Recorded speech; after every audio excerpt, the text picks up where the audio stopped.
Hello everybody and welcome back to another exciting episode of Guapish, the Price is Right edition. That's right, we've got an exciting episode where I put together a very, very loose alteration of the Price is Right because, you know, I don't have a live studio audience to call members for it. Also, I'm not giving people free shit, but I do have 4 exciting contestants that are going to be participating in my fun little game, that being our very special guest this week. First time on the channel in a long time, Nico.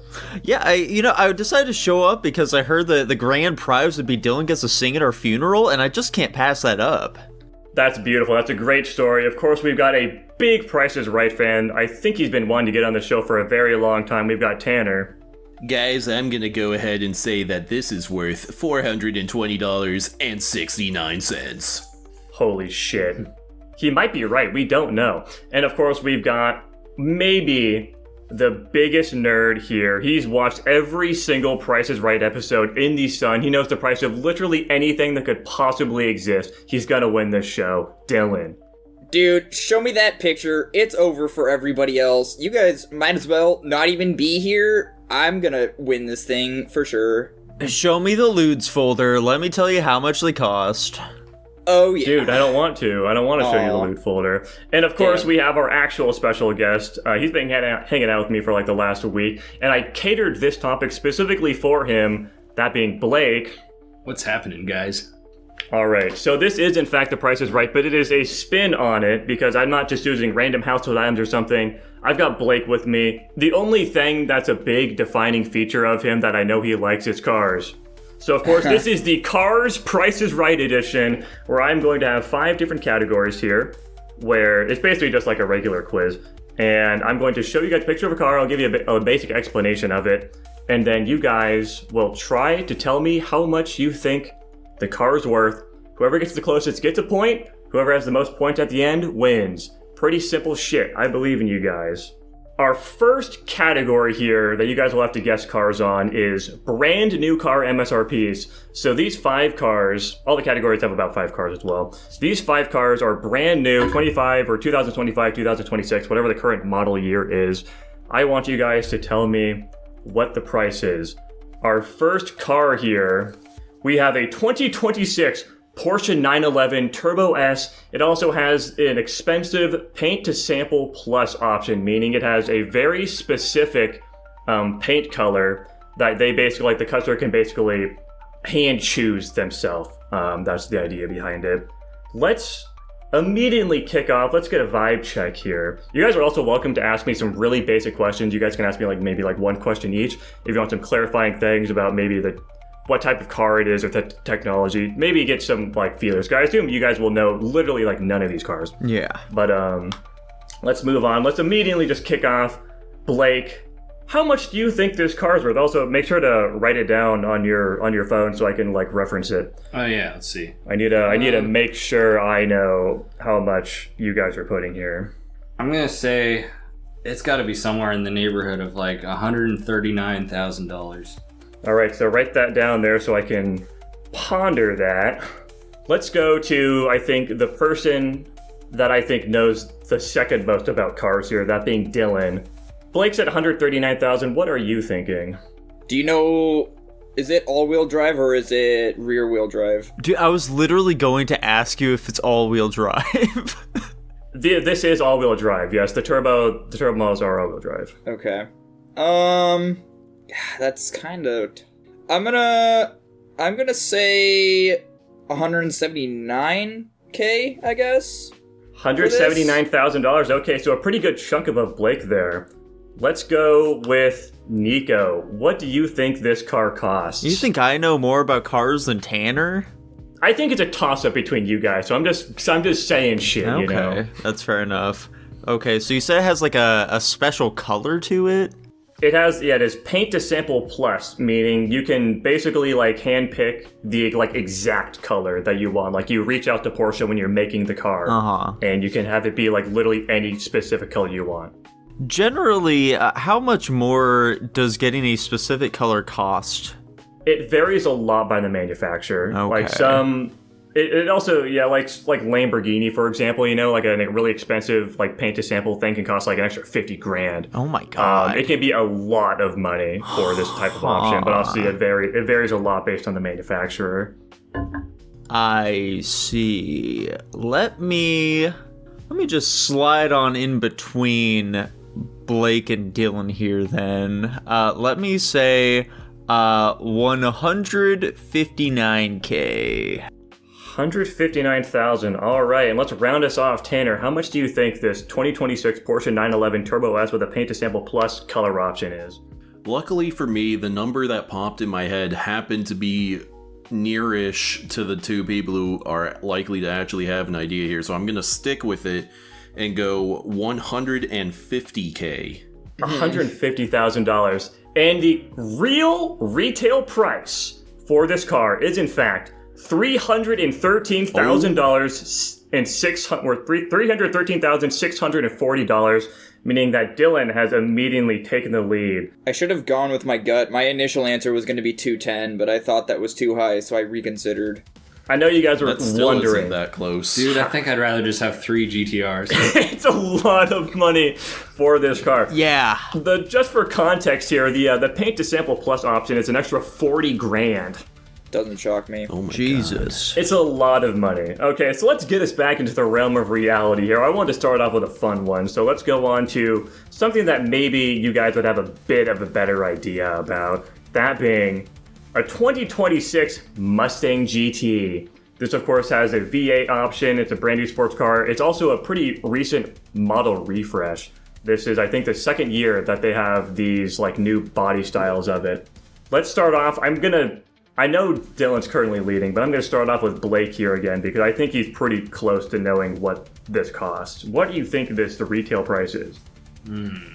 This is just a base model, no fancy packages or anything. Yeah, it's not like a convertible or anything. No. I'm gonna say 50K. $50,000. All right, Dylan. I guess an initial thing you can think about is, do you think this is high or low based on Blake's price? I think Blake's is a little low, to be completely honest. Okay. Read it off again. It was a 2026. What were the specs? Yeah, 2026 Ford Mustang GT. No fancy bells or whistles. Just a base model. It's got cloth seats.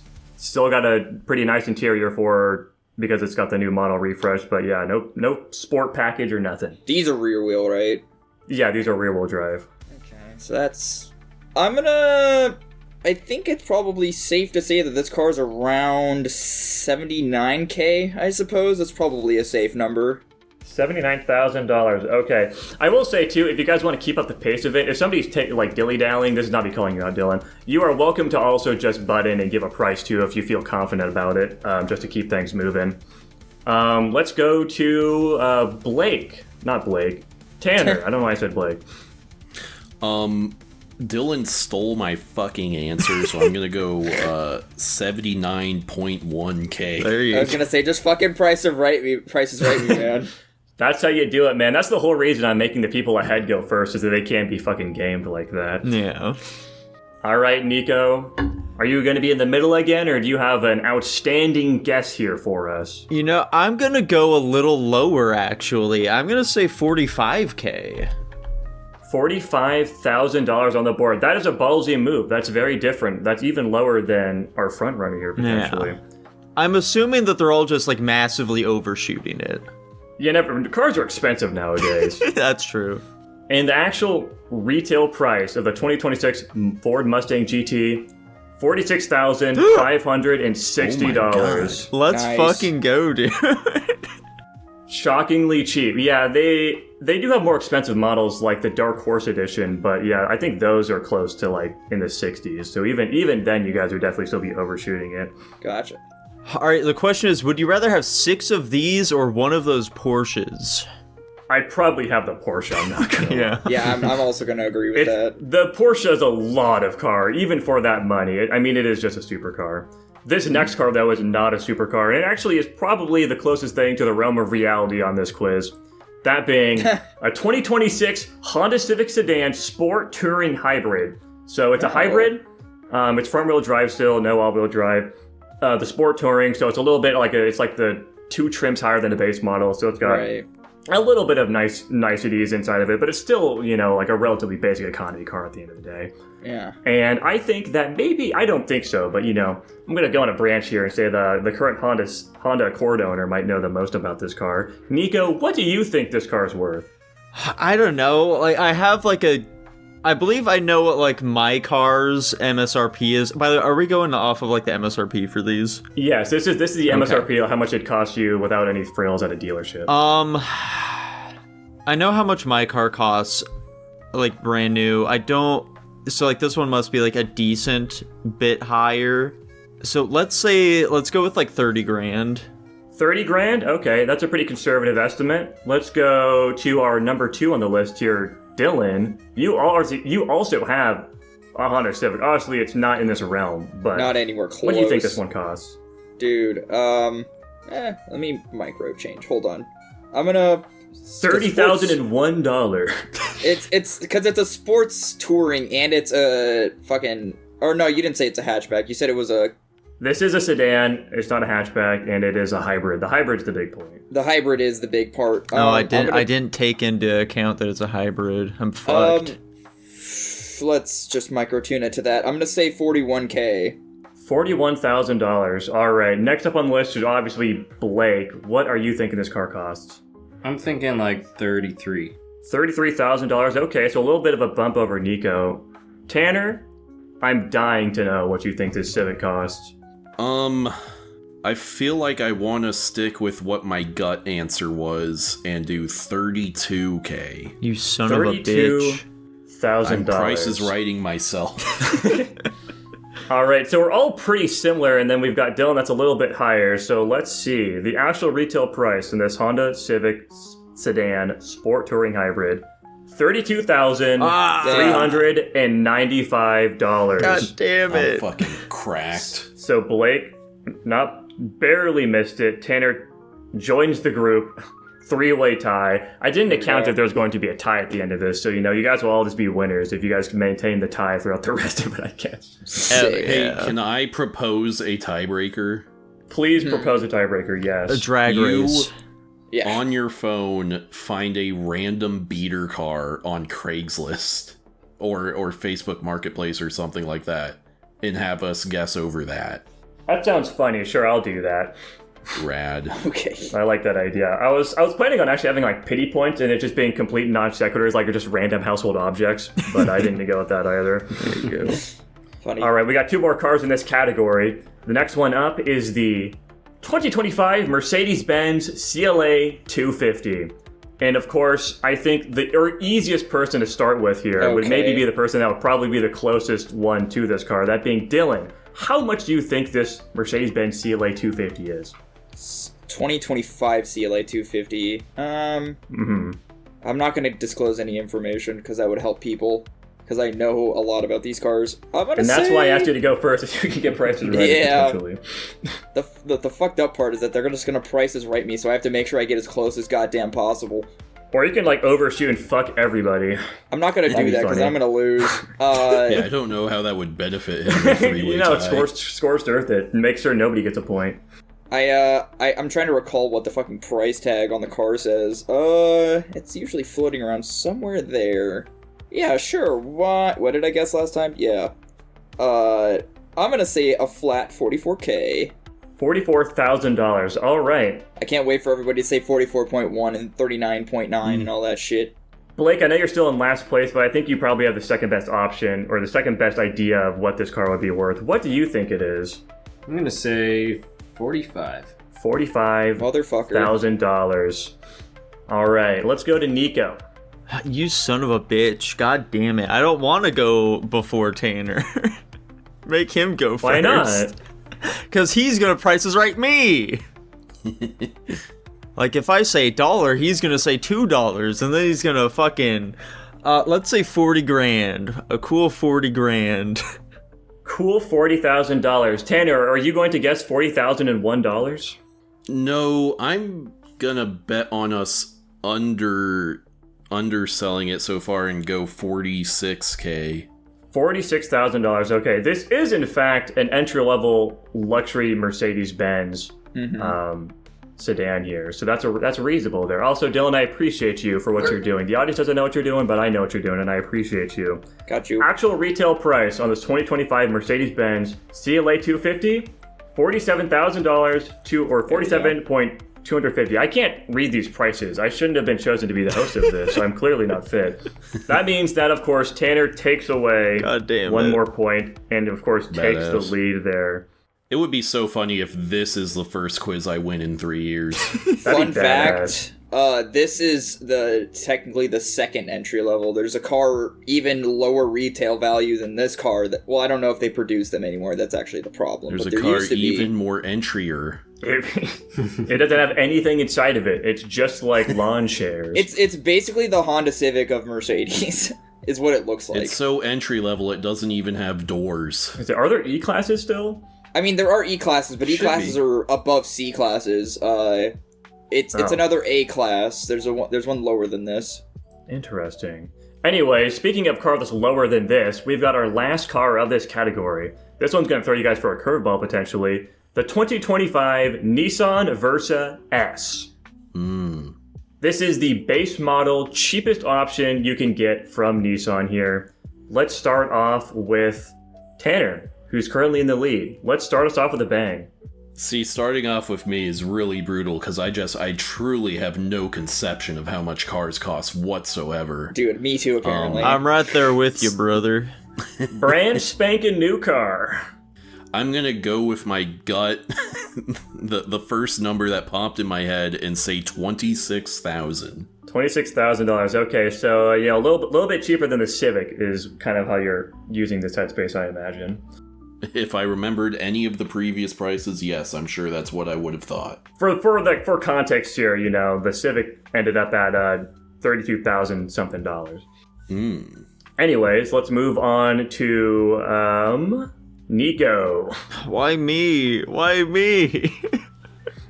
I mean, to be fair, me and Blake have gone before you guys pretty much every single time before Yeah, now, and that so. makes sense. You guys know about cars.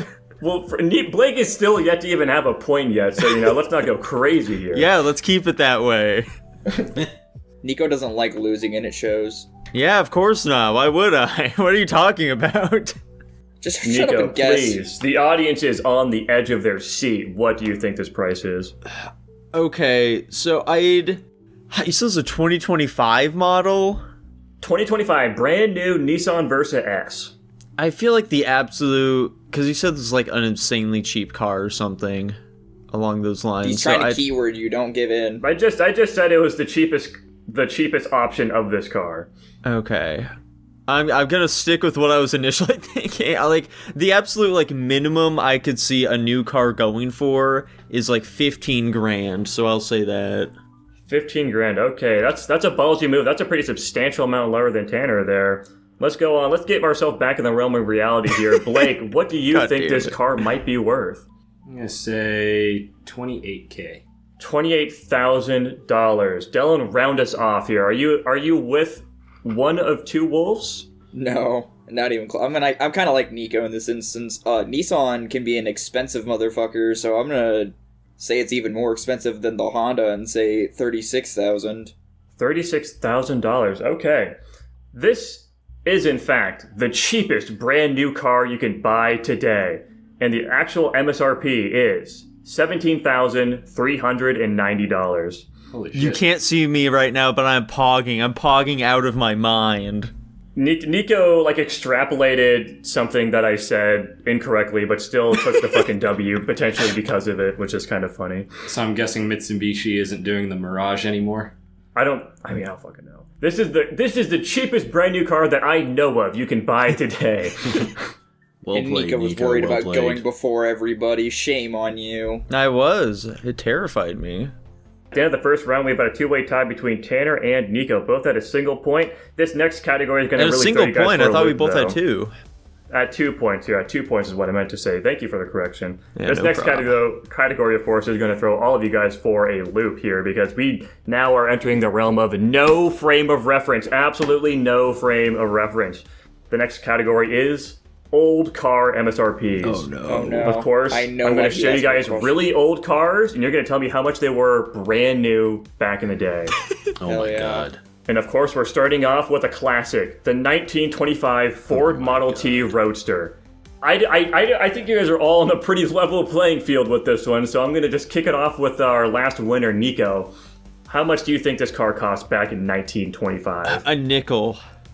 A nickel. Yeah. Oh no. I can't find the One little nickel. cent icon though, so you know what? I'll say $5 instead. $5? Yeah. Okay. Good Let's God, go to man. our second place contender here, Tanner. I'm bouncing in between two numbers. $6 and $100. Yeah, exactly. Fuck, dude. That's actually so tough. I'm gonna go $1,400. $1,400. All right, that is a substantial increase then, Nico. Are we going to find some middle ground with Blake? I'm gonna say $6K out the door. $6,000 back in 1925. And let's, I guess, go back to Dylan here. He thinks that he knows all about these 1925 cars. Where are you putting this car at? I do know all about these 1920 cars. That's why I'm going to say that this car is worth $600. $600. And guys, this is really fucking funny. Actual retail price of this, $260. Nico takes a dub at $5 estimated. What? Jesus. That sucks. It's really that cheap? $260 was a lot of money 100 fucking years ago, guys. Let's not get it twisted. I'm not doubting it, man. I believe Jesus it. Yeah, Christ. 600 is a much more reasonable guess. Yeah, I was going to say 1100, but that sounded way too high. Yeah. So the shtick behind this category is I'm going to go to a different decade every single one of these cars. Our next decade is, of course, the one that follows the 20s, that being the 30s, with the 1938 Cadillac V16. I gotta say, man, like within 10 years, they really revolutionized just like the shape of the car. Like this is a fucking car. That Yeah. other thing, what were they thinking? But this, damn. That's a car. Nico, you sound so confident. You're currently still in the lead. Give us a price. Golly. Okay, so how big is inflation typically? You also have to Like- consider that there's some extraneous factors here.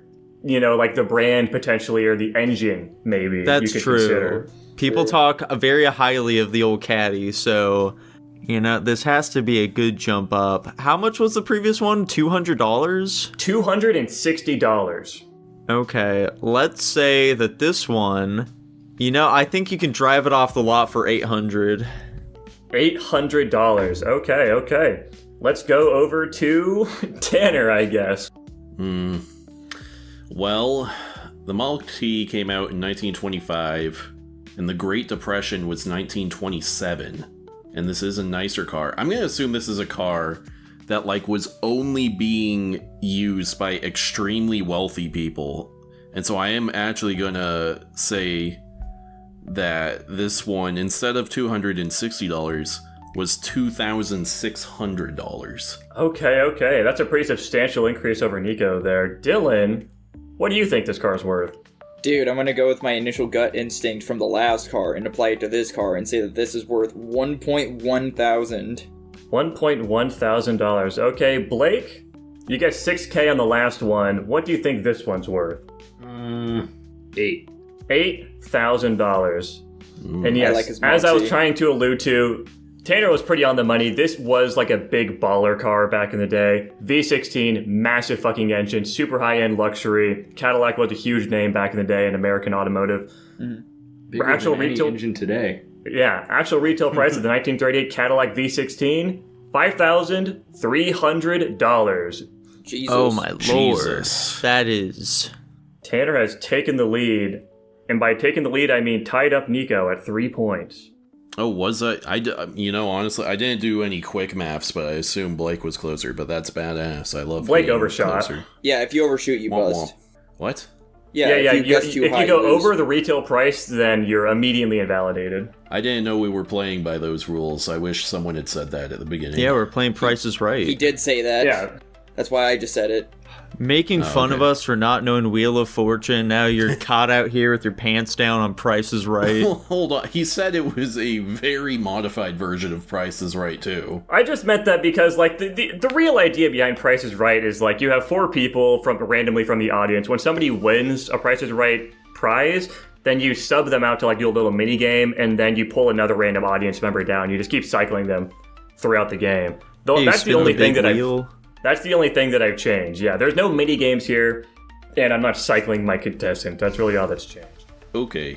Anyways, we're going on to our next car. This one from the 40s, of course. Not a crazy difference, though. This is 4 years later at 1942, the Lincoln Continental. Let's kick it off with our last winner, Tanner. This is the car Al Capone got killed in. Do you know how much it's worth? This is should be burned into your memory. The last one was $5,000.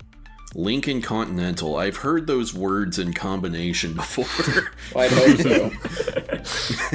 I thought it was like a ballistic missile or something, personally. I'm gonna go a clean... Let's bump it up slightly. A clean $7.5 thousand. $7,500. Okay, let's go over to Nico. I mean... I don't think that this one is going to be more expensive than the previous one because, like, yeah, we've all heard of the Caddy. People love the Cads. I don't know shit about Lincoln Continental, though, so I wouldn't imagine this is, like, a premium brand, right? It's kind of a similar market. It was definitely a bit upscaler, but it definitely was not on the same level of Cadillac, no. Okay.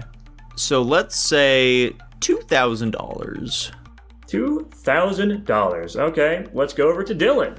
Dude, I'm gonna keep shooting myself in the foot, and I'm gonna say that this car is worth $8.2 thousand. $8.2 thousand, a ballsy guess, over Tanner even. And let's move over to our final one. Blake, how much do you think this car's worth? I'm gonna say $5,000. $5,000, okay. And this is really unfortunate, guys. Everybody busted. Actual retail price of the 1942 Lincoln Continental, $1,300. Oh my god. How is that even possible?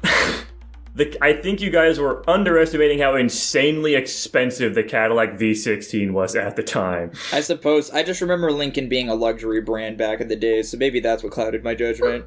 The big thing is, like, Cadillac was like the Rolls Royce back in the day. Right, yeah. I really should have guessed lower because this car looks like shit. It's kind of funny going between this one and the Cadillac. It's a pretty stark difference in quality. Yeah.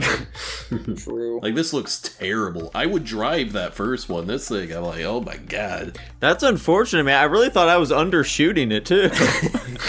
All right, let's try not to undershoot this next one. We've got the 50s car, that being the 1953 Jeep CJ3B. Oh, fuck.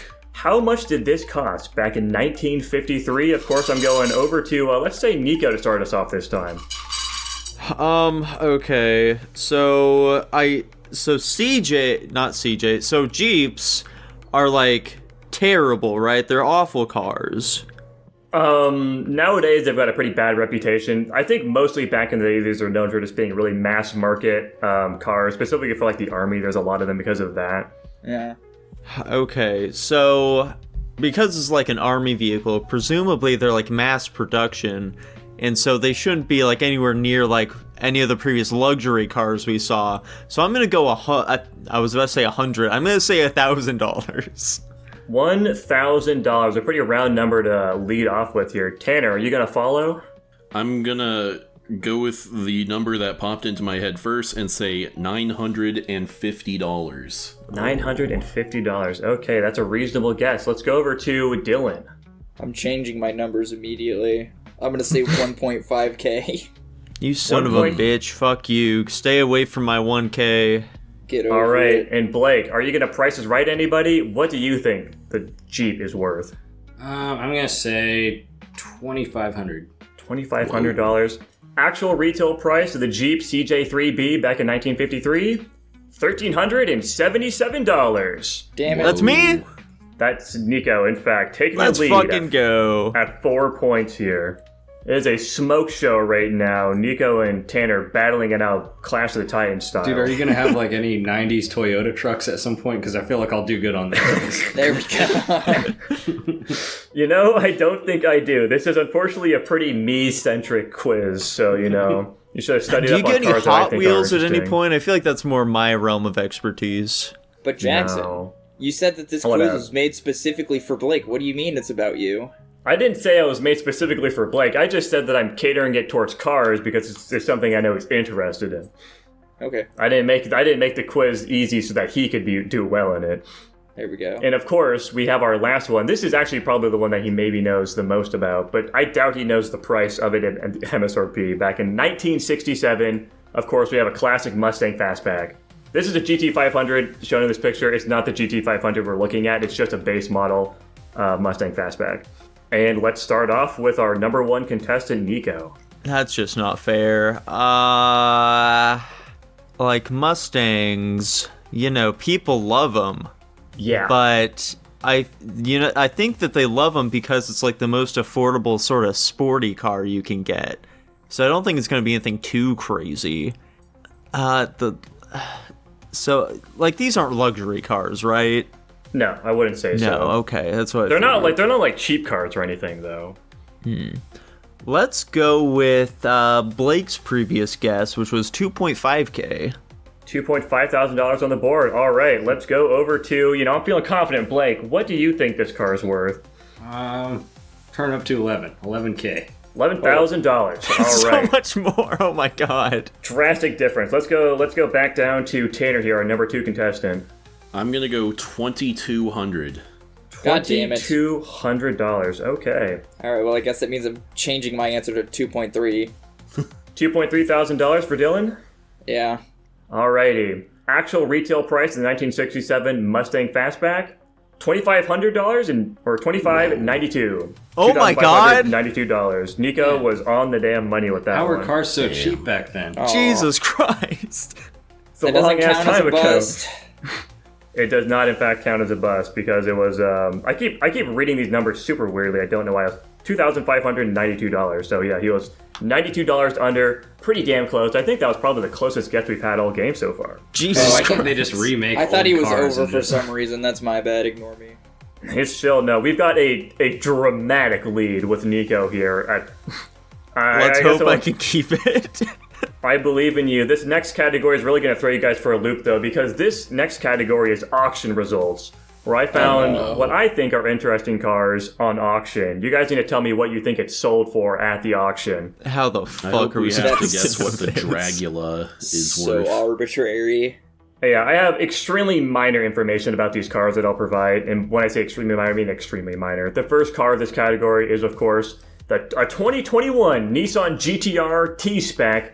This thing is basically brand new, 60 miles, and it is completely stock. T-Spec is basically, I think like the T stands for track. It's got some minor performance increases from Nissan from the factory, some minor aero bits that are different than a stock GTR.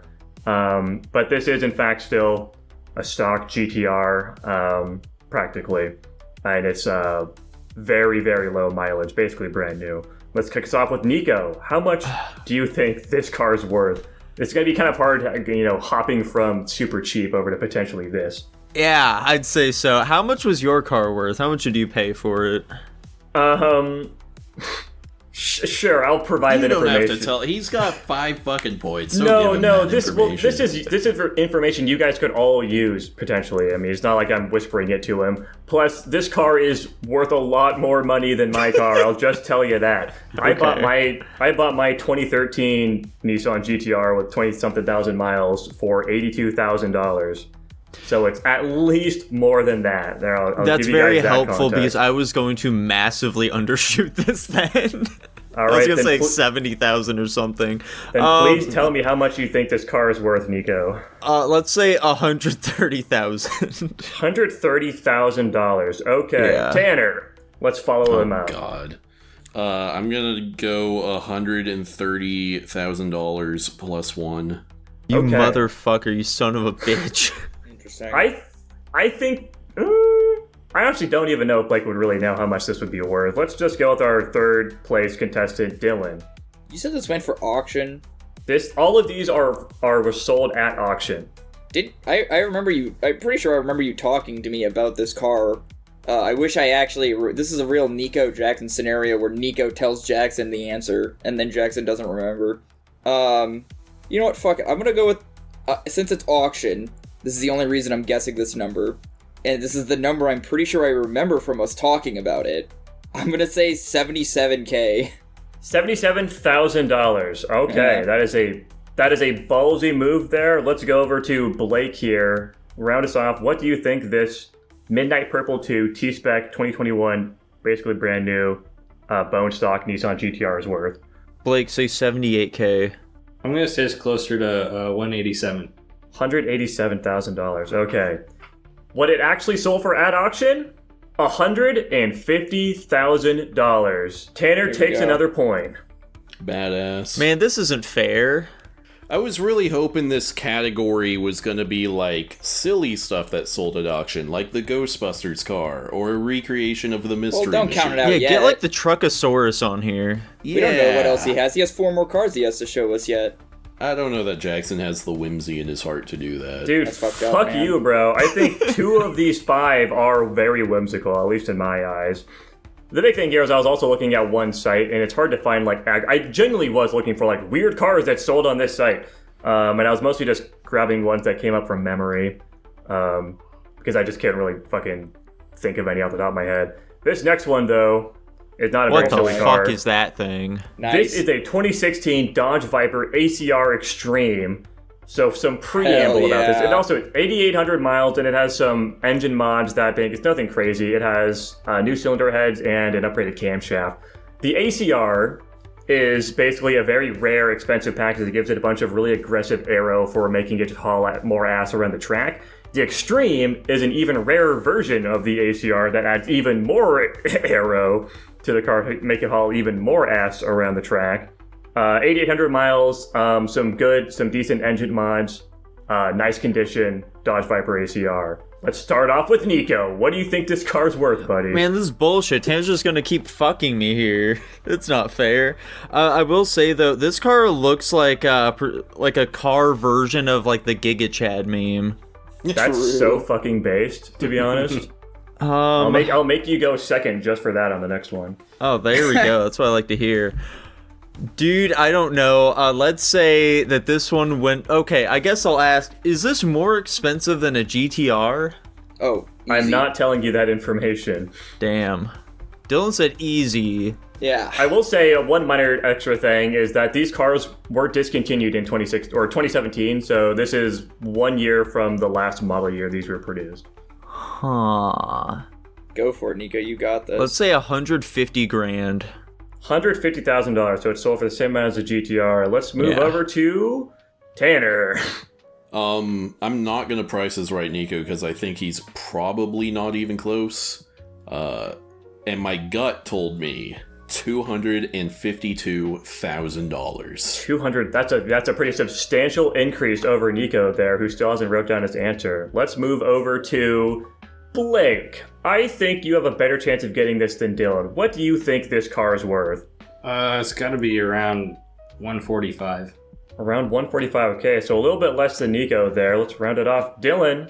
Dude, I think as long as I'm not the highest bidder here, I think I have a shot, so I'm gonna go with my gut and say 220K. 220K. Okay. What it actually sold for at auction? $300,000 flat. Tanner God takes damn. another God. W. Easy peasy.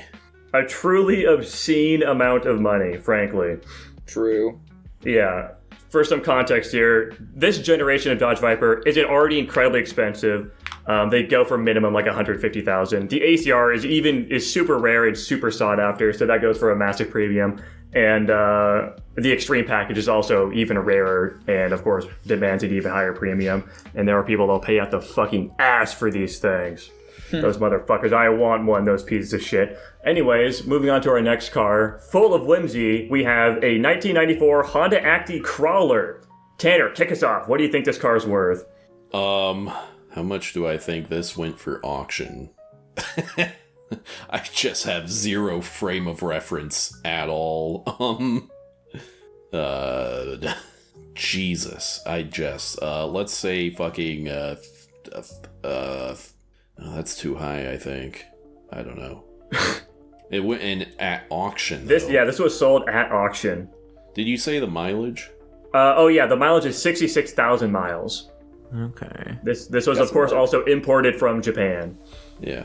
It's not bad for being from 1984 though. I'm surprised somebody put that many miles on a crawler version of one of these. True. Oh, a crawler version. Yes, there is a lot of different versions of this Honda Active. The crawler is just like a configuration you can get. I think I'm going to badass. settle on $18,000. Okay, Nico, number 2, you're up. $19,000. $19,000. Okay. Dylan, what are you thinking? Dude, 7K. $7,000. Okay, and Blake, I don't know if you have any kind of clue. I'm gonna say 15. $15,000. So we're all kind of in a similar ballpark generally. This one sold at auction, $23,000. Wow. God damn it, man. For context here, regular Honda Actives without the crawler package are normally in the ballpark of like 7 or 8 grand. So Dylan was pretty similar there. It's just the crawler package is really fucking rare. People don't import a lot of them because like why the fuck would you? They're like pretty impractical. Yeah, like what are you gonna do with this thing? But it's funny, you know. It's funny. It's kind of silly. It is It's funny. and funny. silly. I like the crawler treads on the back of it. It's Yeah. very funny. I genuinely don't know what you would use this for. I think my parents could use it. Dude, get them one of these on the property. You know, it's Yeah. only 20-something grand, not bad at all. We'll go up anything. Anyways, I picked this one because it might be deceiving to you guys. We have a 2010 Lotus Evora. I was about to ask if this is a Lotus, dude. I can't believe I somehow was able to ping that. It is in fact a Lotus. It has 31,600 miles and an aftermarket exhaust with no other modifications to it whatsoever. And it's pretty clean. Sorry, excuse me. I burped That's in a the middle of beautiful that. car. Yeah, these are great looking cars. I Let's like kick how us happy off. it looks. It has a very jubilant face. Right? It's such a little whimsical car. And let's toss it over to Blake, actually. I think you probably have a pretty good idea of what this car might be worth. Maybe I'm totally wrong about that, but... I want to say like 70K. $70,000. Okay, let's go over to Nico. Let's say 71K. $71,000. Tanner, Yeah. are you going to follow suit, or are you going to choose your own path? You know, I think this car looks like the car that Jazz in the first Transformers movie turned into and then got brutally eviscerated. But I'm gonna go 75K. $75,000. Dylan, are you with them or are you against them? Dude, enough fucking around. I keep screwing up this game. I'm just gonna say 76K. $76,000. Guys, I did in fact say I picked this car to deceive you. This is not worth nearly as much as you guys expected. You all busted. This one sold at auction for $46,450. Can't God remember damn if it. these are Afford that. expensive or not. I thought they were pricey. I thought they were like nice sports cars. I mean, it's still 46 grand for a 16-year-old sports car, so that's still pretty decent money, but like you can get a lot better cars for that nowadays. Mm-hmm. It's so nice though. It's a beautiful looking car. And of course, we have another beautiful looking car, the last one of this auction category, that being a 1964 Honda S600 Roadster. This one has 41,900 miles. It is heavily modified. It is engine swapped with a motorcycle CBR 1000 RR engine. It's got a Nice. sequential transmission. It's got... it's just really fucking heavily modified. Another factoid about it is owned and built by a pretty famous YouTuber that he just didn't drive it enough, so that's why he put it up for auction, just to clip some garage space and hopefully have somebody else enjoy the car. But yeah, and the big selling feature is it has a motorcycle engine swap. It's super lightweight. This is another thing that was imported from Japan and then like super heavily modified, as you can anticipate. It weighs nothing. How much power is it making? Dude, I don't know. Here, let me look that up really quickly. I've got links to all these auctions so I can test this. I don't know if there's a dyno sheet. Blake is going to be okay. able to take a look at it. I'm not showing him my phone. Oh, okay. It does not have a dyno sheet, so we'll never know. If I was to guess, it probably makes around 160 horsepower. Which is a lot in something like that. Yeah. All right, let's start off with Nico. What do you think this car sold for? 50 grand. $50,000. An explosive first guess. Let's go over to Tanner. The number that jumped into my head was $2,500. A dramatic decrease from 50K. Dylan, are you somewhere in the middle? Yeah. Dude, I think 50K is a little high for this thing. I'll say, 25, I guess. $25,000. Blake, what are you thinking? 46. $46,000. This car sold at auction for $21,500. Damn it, man! Tanner takes the W narrowly. Dylan just barely busted over that, unfortunately. And we're back to another tie for first place. Badass. I was not expecting this to go this way at all. There are basically just two people dominating the categories. I just apparently don't know how to price cars. And it's not the people you would have expected That's either. exactly. It's like, this is not the people I would have expected. I would have expected Blake to be fucking curb stomping you guys right now, to be Has he completely gotten honest. a point yet? No, Yeah. Blake has yet to get a point. Damn. I have a single funny. point. I think he's going to probably do the best on our last category, but we're not on our last category. We're on our second to last category. The next one being foreign cars. So these are these are brand new cars. You can't buy them in the U.S. though. They're largely only sold in like either Europe or their own domestic market. Dude, it's all Greek to me. Wait, so is it like converted to U.S. currency then? Yeah, I converted the price from whatever their local currency is to USD. Fuck. Gotcha. You actually have to guess in their local... If we guess in their local currency, can we get a bonus point? Dude, no, because I don't want to do that fucking math and it's going to slow us all down. I'm going to take away a point if you do that. All right, so our first car up here. God damn The it. 2026 Peugeot, however you pronounce it, I don't care, it's some French car, 208 hybrid style. What the fuck? I unfortunately also barely know anything about any of these cars, so you guys are going to mostly be going off the name, the location, which is France in this case. And let's start off with Tannen. Guessing foreign cars is so difficult because on one hand, I assume that their stuff is relatively cheap because they have a lower demand and also they're probably inferior products. Huh. But then they also are probably so heavily regulated and their economies are worse than ours, which might make them more expensive. One hint I'll give about this car, which maybe isn't really going to help at all, but this brand, Peugeot, however you pronounce it, is massive in France. They are like the primary producer for just everyday cars. Like they're fucking everywhere, all over Europe and primarily obviously in France. It's a huge brand. Yeah, I don't think there's much point in me not just going with my gut. I'm gonna say $8,800. $8,800. All right, Nico, are you following suit? Is this just like an economy car over there? Yeah, this is nothing particularly special. Okay. It is a hybrid. That's one thing you can factor in, because that's the true. name. But And the euro is stronger than the dollar is currently. So I don't think Tanner took that into account. So, I don't know how that really matters with a product that exclusively exists over there. well, something that would be, not that much over here, like an economy car that'd be like 20 grand over here will be like 30 grand over there, I guess. So let's say 30 grand. You're doing it backwards. If their currency is stronger, that means their numbers would be lower. Yeah, that's true. anyways, $30,000 locked in. Dylan. I guess I'll go with my gut and say 18K. Nico, type 18? your number, you coward. $18,000. Blake, let's see it. What are you thinking this car is going to go for? 21. $21,000. Actual retail price for this brand new? $27,771. Let's go. Blake is on the fucking board. I was Nice job, close. There we go. It's anybody's game at this point.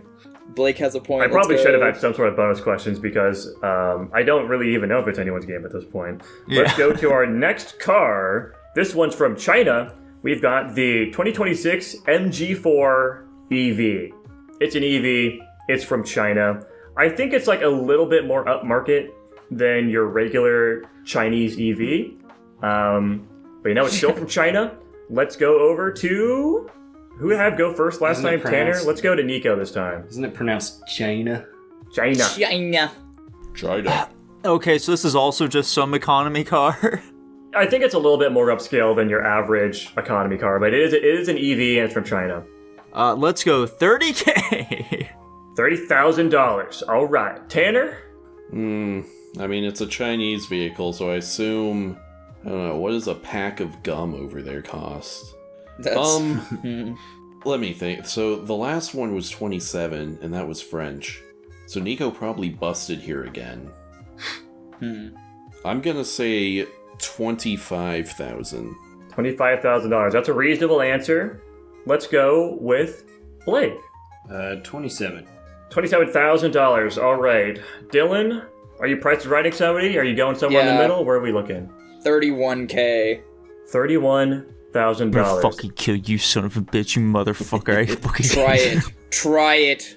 Actual retail price of the 2026 MG4 EV, $36,918. Fuck you! Fuck you! God damn it! Get fucked, bitch. Fuck you. All right, Dylan's back on the fucking board. It's anybody's game now. Our next car is from Russia. We've got the 2026 Oh, no. Lada Vesta. I noticed a This- lot of these cars just kind of look like Cars. slightly different versions of our cars. You would be shocked to learn this, that a lot of, like, this one looks like a Nissan Sentra or some shit. It kind of looks like a cheaper Jetta. This is Yeah? a cheap economy car from Russia. Who fucking knows what this could be worth, but I'm gonna have Tanner try and guess. Oh, Jesus. What year did you say again? 2026, these are all brand new. I just like Russia especially, I have no frame of reference for what their currency situation is right Poor, presumably. now.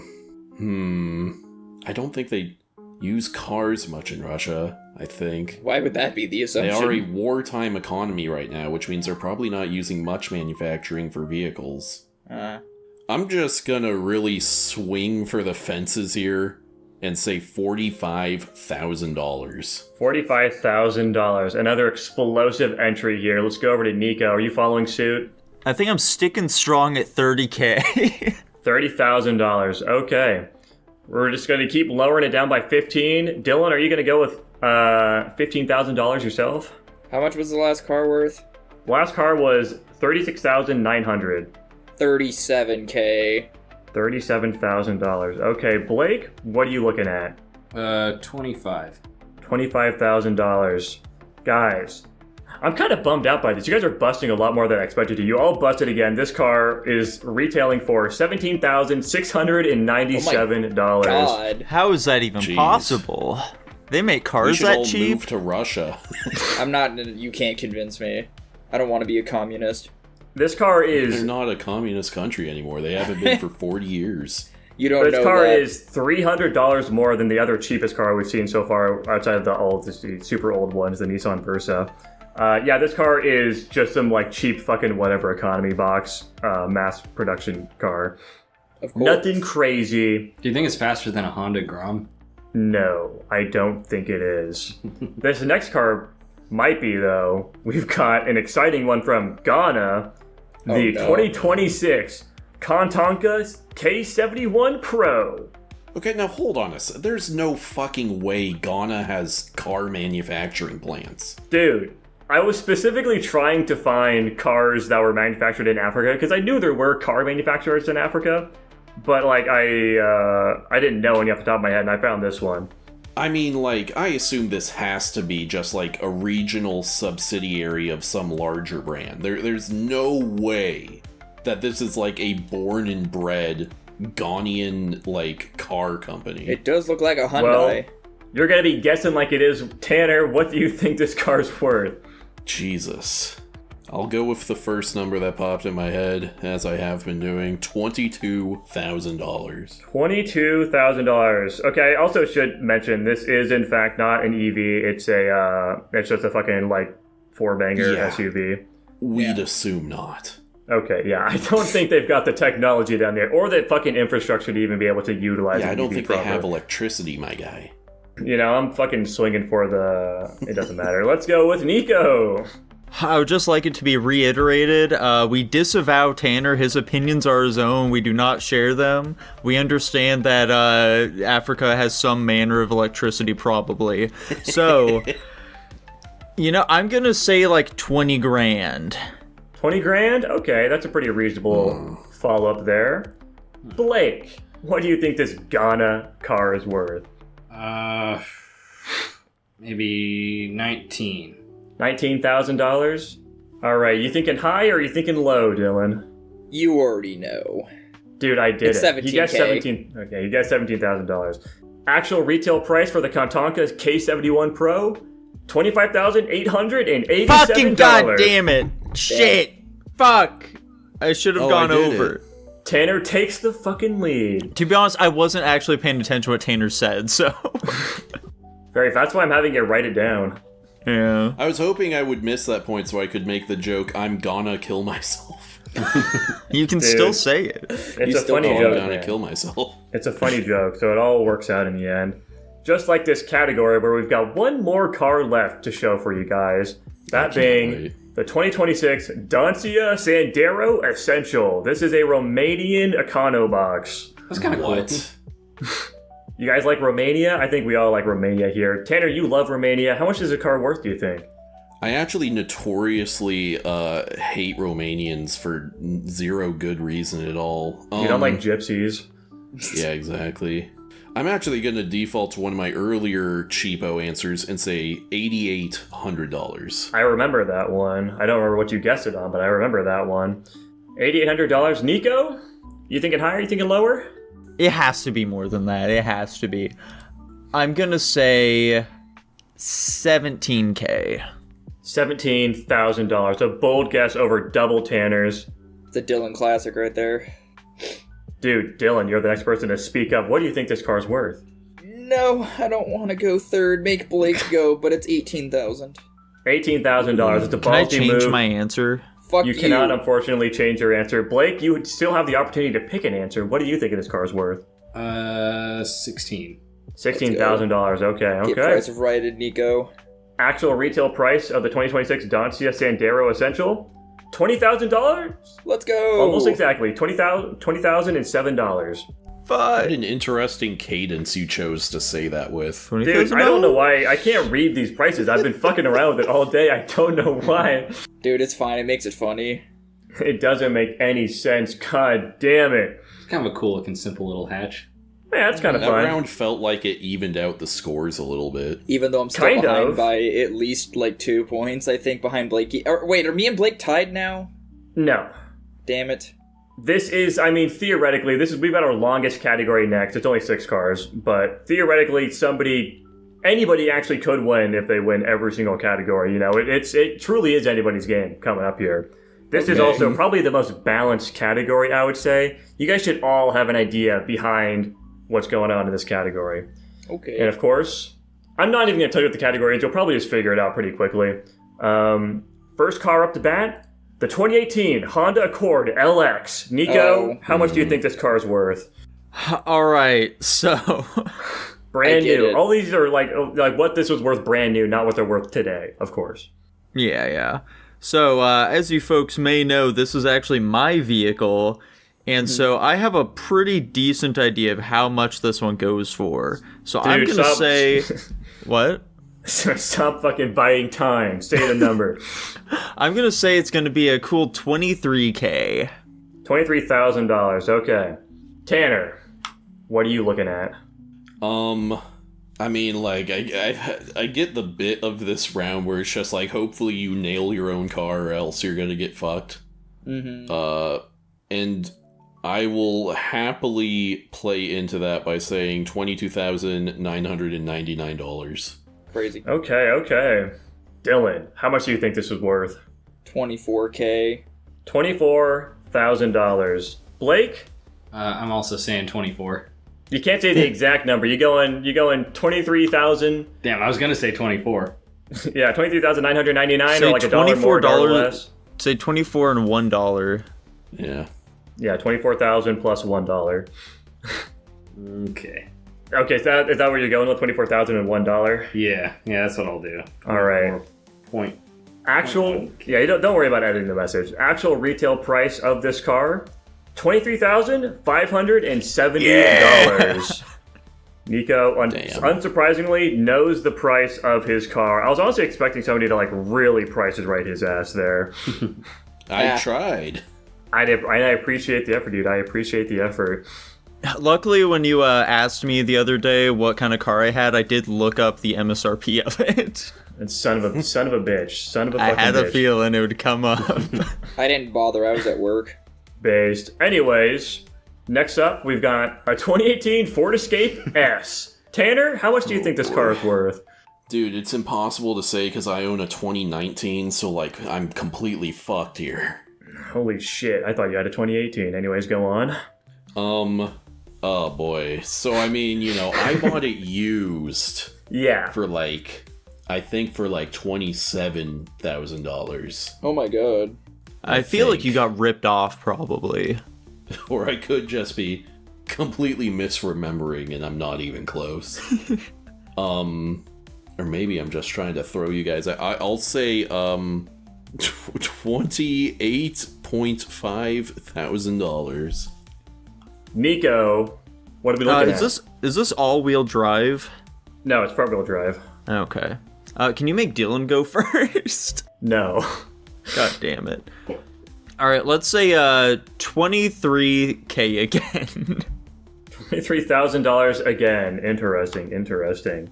I don't like the idea that Tanner's car is more expensive than mine.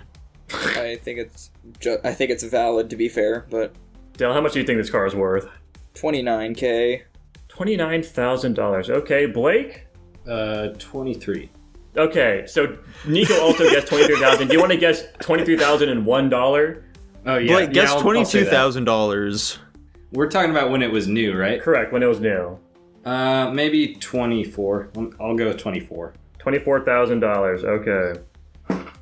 Yeah, no, you can't guess the exact same number as somebody else. Actual retail price of this car, brand new in 2018, $23,940. Are you fucking kidding me? There's no way that's true. Yes, his car, in fact, was worth more brand new than yours was off the lot. You son of a bitch. Honestly, I can't even. My fault. I can't even see that, to be completely honest. That is a point for Nico, of course. I can. How much more Whoa. expensive is it? It's like a couple hundred? Yeah, like $300. That's bullshit, dude. What can I say? I was really bawling out when I bought it in 2023. Oh yeah, this is By the lab that, I of think I luxury. was actually at the brokest I have ever been in my life. Anyways, we've got a very exciting car up next. That being a 2013 Nissan GTR Black Edition. Brand spanking new. You guys know how much I paid for my car. I already told you that. I'm not going to tell you again. You have to remember. You also saw that other basically brand new one, but much newer one, go for another undisclosed amount of money. Let's say, Nico, how much do you think this car was brand new? Did you overpay for yours, do you think? No, I think I paid a reasonable amount for it used. Oh, okay. Unfortunately, I don't remember what you said. So, let's say that you Pick a spent... number, any number. Yeah, let's say you spent like 70 grand. Oh wait, we're guessing this one, not how much you spent. Let's just say 70 Yes. grand anyway. $70K brand new for a 2013 Nissan GTR Black Edition. Yeah, Tanner, how about you? Oh boy, 2013 is pretty long ago, actually. 13 But, years, in like, fact. It's fine if you can't give me this information. Do these cars hold their value relatively well? Yeah, I'd say so. Okay, I'm gonna go $90,000. Hell yeah. $90,000. Okay, Dylan, how about My you? goat. Dude, Tanner was along the same lines as me, and I remember the value of your car because I actually care on like somebody else on this podcast. I'm gonna say I'm 92K. sorry, dude. My car is also, of course, again, 13 years old and has like almost 30,000 miles on it. We're looking at True. brand new cars back in the day. So yeah, Jackson's like a massively wealthy oil tycoon. Like, whatever he spends is like water off a duck's back, dude, so I don't really pay much attention to it either. Yeah, That's he's crazy. the Andrew Carnegie of Guapish. This car is fucking me financially. It's ruining me, frankly. Dylan guessed $92,000, a little bit more than Tanner's 90. Blake, what do you think this car was worth brand spanking new in 2013? 75. $75,000. We do, in fact, have a winner. We have a winner! For this specific category, it is Dylan. This car, brand spanking new, back in 2013, went for $106,000, or $106,320. I'm fucking nuts. Look at me. Congrats on that one, dude. You deserve that win. Oh yeah, I remember Jackson spent $87,000 on his Black Edition GTR, and I remember him telling me that they hold their value really well, which is nice. So I was just Dude, like, I spent $82,000 on my Nissan GTR Black Edition. Listen, man, I was close. I probably. You were in a similar ballpark, If you squint hard enough, a 7 looks kind of like a 2. I'm dyslexic, man. Leave me alone. Dude, it's fine. Anyways, I'm not going to leave you alone because the next car is, in fact, a What What the fuck 2001 is that? Honda Civic LX, brand spanking new. I don't think any of you fuckers have any idea what this is worth brand new, so I'm just going to go to Nico. How much do you think this is? What year is it? 2001. Oh, 2001. Okay. Yeah. Yeah, 2001 base model Honda Civic. I was about to say, I also had a 2001 Honda Civic, but then I remembered that was a Ford Taurus, actually. So, and I also don't know how much that costed anyway, so it doesn't help me. And now this is brand So- new back in 2001, so this is a while ago. Let's say 10 grand. 10 That's a safe grand? answer. Okay, that's a pretty reasonable first guess. Tanner? The first number that popped into mind was $7,900. What a beautifully specific number. We love that for you.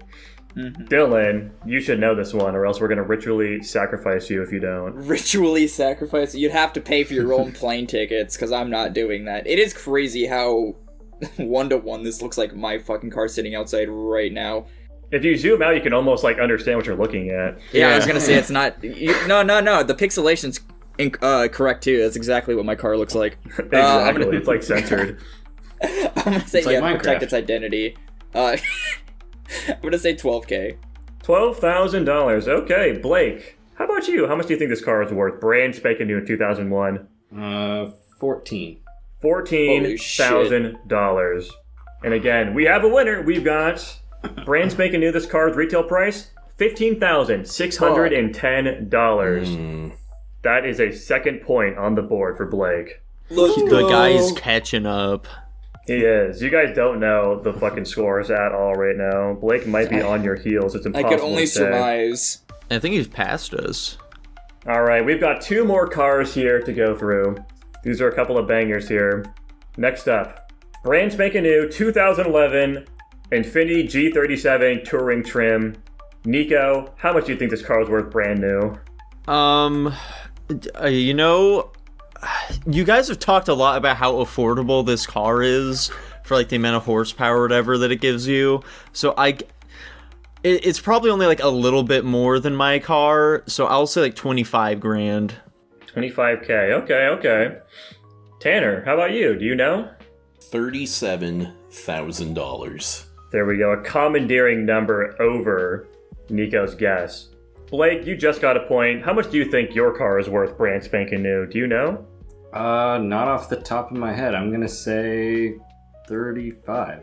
$35,000. Dylan, please tell us how much you think this was worth. I'm gonna stick to my guns and say 27. $27,000. Okay. And of course, actual retail price for this brand new in 2011? $35,800. Blake has taken Damn. another point. Oh my god. There we go. Holy shit. For a sec, I was almost wondering if it was gonna be 37, just because the 37. He's cleaning up shop right now. Yeah, this fun fact for you guys, Infiniti is in fact the quote-unquote luxury brand of Nissan. So is this true. was kind of a bougie car back in its heyday. But now it has a Right. terrible Yeah, reputation. nowadays it is trashed and beat on. Driven All right. only- You guys driven can only probably by punks. You guys can probably guess what this last car is at this point, assuming you know anything about what I currently own. But the last car, of course, is a 2023 Mazda CX-50 Turbo Premium trim. I don't think any of you guys have any fucking idea how much this is worth, so let's go over to Nico. What do you think this costs brand spanking new? Hang on, I need to go through our DMs real quick. I can't remember if you told me how much you paid for this. Dude, I'll just tell you how much I paid. I think I paid around $26,000 for this at the dealership. It was 25, 26, somewhere in there. Huh. And did you buy it like brand new? No, I bought mine 3 years old with like Okay, almost gotcha. 30,000 miles or 20 something thousand miles. Let's say 26 grand. 26 grand, brand new. Tanner, Right Okay. off the lot. I desperately want to do that funny tiebreaker round, so I need to tie Nico. So obviously I am going to do 26k plus $1. 26,000 plus $1. Okay. Dylan? Dude, Dylan, say plus $2. 32. $32,000 of ballsy guess, breaking the mold. Not Tanner. Blake, you're the very last guess of the very last car in the very last category. What do you think this was worth, brand spanking new? Blake, I'm begging you, say 26,000 plus $2. Don't listen to him. He's your competitor. I'm thinking. I want you to don't say that. He got him Say that. That's twice. too much. That's That's so so much money. funny. Why would it go down that I don't know. much? I don't know. It's pretty fancy. What are you doing? I'm pretty sure I told Blake earlier, because we've been driving around in this car for the last week, and I'm pretty sure I've told him about how much it's dropped in value since I bought it, or like how much I bought it for compared to like when it was brand new, like that differential. Yeah. This car's retail price, brand spanking new, $40,300. My God. Never mind, I was way off. And of course, that does conclude the car's Price is Right. I hope this is a fun time for you guys. I wish I great. had time for a bit more thrills in it, but I think you guys get the proof of concept at the very least for it. We do have a winner. We've got a two-way tie for third place. Blake and... What the fuck is wrong with me right now? Blake and Dylan are both sitting at a cool 4 points. Second place, Tanner, 7 points.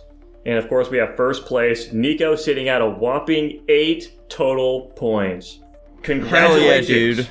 When do I get to pop the champagne bottle? Have like the pretty ladies like come up and give me a big ol' hug for the camera. I've got them at my place. You just have to come down. So whenever available, I suppose. Hell yeah. There we go. And I also won Dylan singing at my funeral. Hell yeah. Dylan, what song are you gonna be busting out? Carry on, my wayward son. That's very funny. I was expecting Danny Boy, but I like your answer a lot better. Yeah, I can't wait to see that. In fact, I want to see it so bad, Nico. Can you die as soon as possible? Can you die as soon as possible? My voice is shot right now. Don't die yet. Don't die on us, please.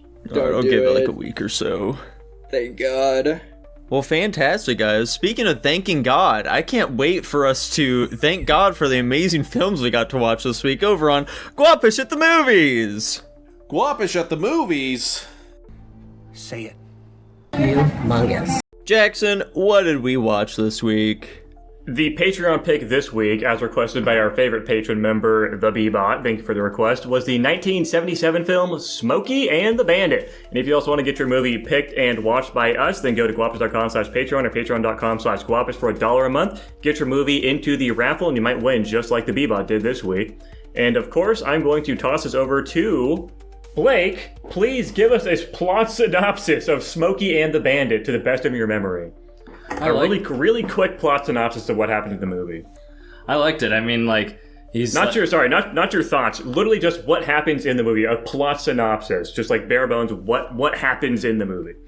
Basically, like, he's a plug for Coors beer the whole time, like, not legally, but you know, he gets away with it the whole time. And you know, I think like the characters throughout, like, you really like them, even though like they're like being little rapscallions technically, but I don't know, like I like the characters, I like the action. It's like never a dull moment. Well, there we go. We got a 2-in-1 We should special have Blake there. give the plot synopsis of all the films this week.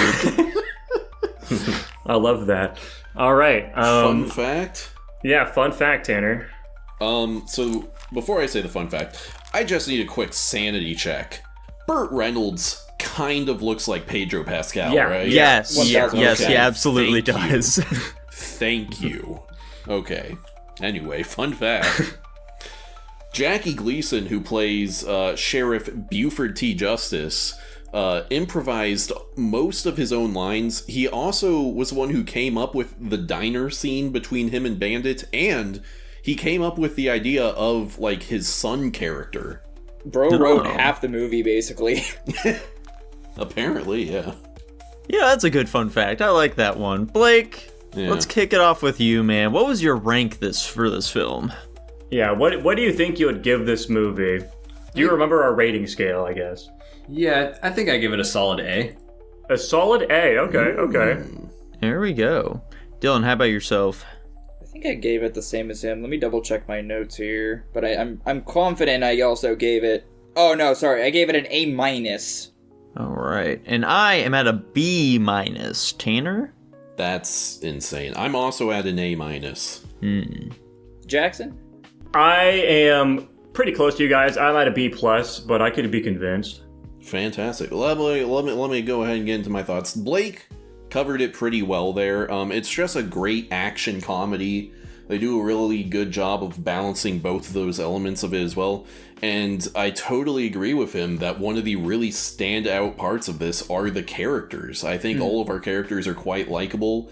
The sheriff especially is very funny. I love watching him. He's so good. Yeah. And I just really like the vibes of this film. I think it's one of the more persistent elements of humor in it is the fact that, like, they're driving through, you know, these middle of nowhere towns, and these people are clearly so bored most of the time that they're just like, sure, they're breaking the law, but look at them go! Let's have these boys do the thing. Come on, Sheriff. Yeah, I agree with Tanner. I think the most enjoyable aspect, well, I guess Tanner and Blake at this point, I just remember being so entertained the whole time. I don't really recall myself ever being bored.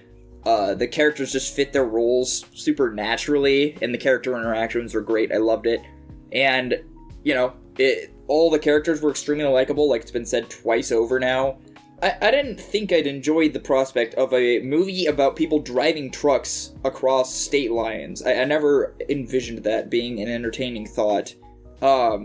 And, you know, I don't know what else to say about this movie. That kind of encapsulates what I thought was so good about this movie. Mm-hmm. Well, that's my biggest problem, Dylan, is that there just isn't a lot of substance to it, and that's the biggest reason why I'm so much lower than you guys. Like, it really is just kind of like a live-action Looney Tunes skits, just like stitched together here. Like, it's just like, oh, he's gonna run away from the cops. Oh, look at that! He got away from them by driving that fast car, and that's kind of the entire film. It doesn't really go anything beyond that. Yeah. See, but here's the thing, Nico, is that movies are made to be entertaining, and this is a deeply entertaining movie. Because of that it's reason. like fine. It's a fine enough movie. I guess that's the difference. I do agree. This is like I think peak dadcore, I would say. And honestly, Jackson, I think that if you weren't such a big car guy, you would not find anywhere near the level of amusement as you did in this film. I don't know about that, because me and Tanner are... I mean, I guess I'm a bigger car guy than Tanner. I mean, Tanner's just a big, like, dumb movie guy. Well, I also just think at the root of the problem is you don't like driving, and that's like 90% of this movie, so you just don't find it entertaining because you don't like I liked driving. Redline because that was cool. That this is That's just a- like that's an he's anime, doing the dude. same That thing doesn't- for an hour and a half. No, that's an anime. You like the flashy lights. It's not the same thing. Yeah, because they make driving look awesome. That's the difference here. They make that driving look cool sick in as that. shit Here, in it's this not. one. It's just whatever. Dude, they're ripping in this movie. Yeah, Yeah, I don't know what GTO, you're that fucking thing was smoking, sweet. dude. Yeah, I will agree with Nico. Like, this is a similar complaint I have with basically every single comedy I watch, is that it is, like, very purely just, like, this is a comedy. They're just kind of watching stuff happen, and I wasn't crazy about, like, the plot or anything. But it's just a really fun movie to watch. I do agree. I think the characters are great. And it's just a fun fucking time. Well, I think one standout thing is that I was kind of expecting, like Nico talks about a lot with old movies, to be a lot slower than it was. But it felt shockingly modern for 77, which I really appreciate. Like, it's quick, it's got really fun, witty dialogue, it's got some fast, frantic editing. It is like the old movie thing where they have like random sections where the clips speed up, which I think is kind of funny to make it feel like it's going faster than it is. Yeah. But yeah, it's just a fun-ass movie. I think Smokey is just really entertaining to watch. It's just a good-ass time, you know? It's nothing revolutionary or anything, but it's just, you know, a sit down and have a good time type of movie. Yeah. Dude, I totally agree. Fun fact, this was the last movie ever made with a character named Cletus who wasn't clinically retarded. That's a good fun fact. That's hard to I like that fun quantify, fact. I guess, but I don't know. I made that up, but... Okay, I was gonna say, I don't imagine anybody's accurately taking note of that for any movies, but that'd be very funny. No, I if true. don't think they are. Yeah. No. That'd be very But funny it did. I did find it a little funny noticing. I'm like, oh, Cletus is such it's become the stereotype name for like the dumb hickish character. But the guy named Cletus in this movie, I'm like, I mean, he's not doing quantum science or anything, but he's not like literally drooling. Whatever. Where do you This think bit that sucks. started? It's presumably from The Simpsons, right? They're the ones who really I kind kicked of would that assume into. that as well. Yeah. Yeah. I don't know. It sounds like we're, except for Nico, basically on the same page. It's just a really entertaining movie and whatnot. Blake, do you have any further thoughts on this one? Not really. I mean, it's kind of a simple plot in a way, but I mean, it's just Oh yeah.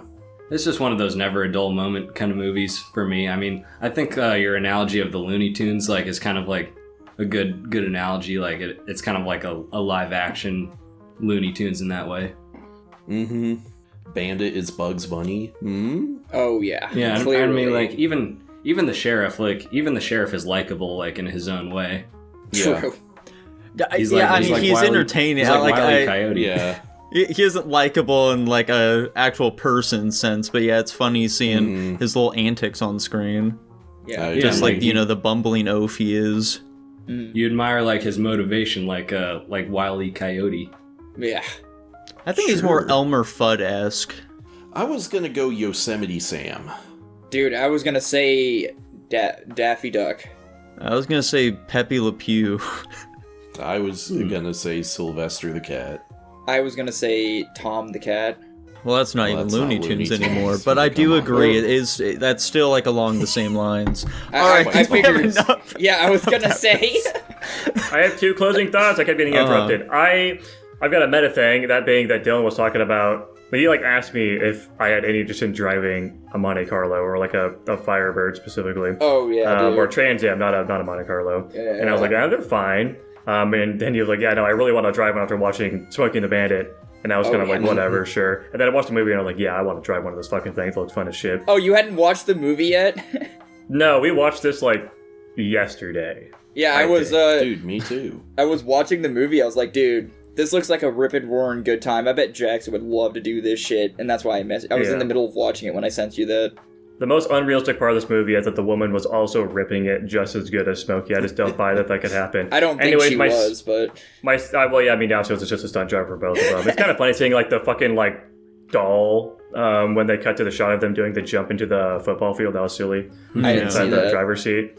But yeah, my other closing thought is this is the Cannonball Run before the Cannonball Run was a thing. Where they basically have the truck is the person doing the cannonball, and then they have somebody else that's just a bait car to take heat off of the person doing the run, which I thought was kind of funny, honestly. I wonder if there is some sort of heritage behind the Cannonball Run that relates to this movie in some way, or maybe the Cannonball Run. No, I'm retarded. The Cannonball Run has been around for a lot longer than this fucking movie. I don't know what I'm talking about. I'm sure this movie is probably inspired by the Cannonball Run in some ways. Brutally, what I'm trying to say. The Cannonball Run has been around since the beginning of Cars, I'm pretty sure. Yeah. Dude, what's so funny about that is literally as I was watching this, I was like, man, now I really want to go see the Cannonball Run movie. You should pick it. I We'll was see. gonna say this Pontiac Trans Am was in way too good a condition by the time we got to the end of the movie than it should have been. I feel like Yeah, 100%. He was destroying that thing. yeah, but I'm glad it survived. There were a couple antics that they did in the cars that I were like when they jumped the bridge, for example. That felt a little not possible. That It was kind of their jumping the shark moment. yeah. I'm so curious if the sequel picks up literally exactly where this one left That'd be off. I'd so assume fun Going to get that's the the clam case. chowder. Yeah. Yeah. This movie made me want to eat clam chowder. I want to go to Moe's. God damn it. Anyways, I'm sticking at my B+. I have no other further thoughts. It's a good movie. A No, minus. B-. It's a fine movie. A Sticking with minus. solid A. There we go. And it lands at a B+ overall. How exciting. Nice. Speaking of B+ movies, we have Dylan's pick this week, that being the 2008 film Nim's Island. Tell us about it, Dylan. Yeah, so the immensely popular that these guys have never heard of movie, Nim's Island, is about a father and a daughter who live on an island, and then the father goes to find Protozoa Nim, and he gets stuck in the ocean while she stays and messages this famous book writer. And I forgot that half the movie is her just getting out to the island, and then her dad falls in love with the book writer, and he finally comes back after Nim repels a bunch of island intruders who are vacationing on a cruise ship by shooting lizards at them. Whoa! Fun fact. What an awkward ending on that summary. Yeah. Oh my god. Fun fact. Most of this movie was filmed on Australia, so I guess on a technicality it was filmed on an island, although that feels like cheating. I mean, yeah, it's an island and a continent. That's pretty cool, right? No, I think you gotta pick one or the other. It can't be both. That's unfortunate. Like, what, are we saying that, like, oh yeah, our entire continent is technically an island? Fuck you. Bad fun fact. Tanner, what'd you give this movie? Damn. I am sitting at a C+. Whoa. Blake, how about you? I'd give it a C. Okay. Let's Dylan? go. I also gave this movie a C+. Hot damn. I'm also giving it a C with Blake. Jackson, how about yourself? I'm at a D+. That checks out. Wow. I thought this movie was bad. I mean, like, it's you know, it's a fucking kids movie that's, like, really serviceable for the most part, but it's got some really dumb things that are just stupid that I just don't give a shit about, like all the fucking stupid the seal's farting, this the idea behind it. I guess I'm not whimsical enough for it. I didn't really feel like there was a ton of danger behind the actual characters at any point too. I don't know. I didn't really feel the emotional draw with the kid, I guess. I mean, I think maybe that's also just because it was like a meta thing. I'm watching a kid's movie and knew that the fucking dad wasn't gonna die. I'm not crazy about the character arc of fucking John Carver, whatever the hell the name of the John Carver woman was. John Carver. You know what I'm talking about. It's the writer. And it was just some really bad CG. This movie looked really fucking bad at a lot of times. It was just ugly to look at. It left very little impression. It was just kind of a fucking, like, below average children's movie that I just didn't care for at all. Speaking of it leaving very little impression, I actually remembered as I was watching the film, I've actually seen this before. In fact, I read the book it was based off of in elementary school. I'm sure you have. That's why I was shocked you guys had never heard of it. But, yeah, I forgot how bad. I knew the CGI wasn't good. I forgot how bad it was, and it's just like, the sea lion was obviously the most real animal in this whole thing, because not even the pelican was fucking real. I just don't like how much CGI they gave the lizard. I thought that shit was stupid. And also, I don't think lizards make that noise, which was also stupid. And also, sharks don't randomly ram boats. That's also stupid. There's just a lot of animal things that they just... Unless you're just gonna say this is some fantasy children's, like, tale, then fine. But, like, also, they're trying to make it look realistic, so animals don't behave this way.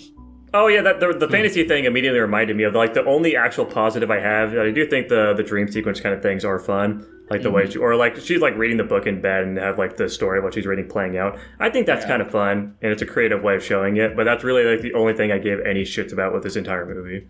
Valid. Yeah, kind of tying into that is the big thing for me is I think this movie falls off as it goes on. Like, I was genuinely really enjoying it right at the beginning, and then just things kind of accumulate, and the way they change the structure of the story as it goes on, I think it gets a bit worse.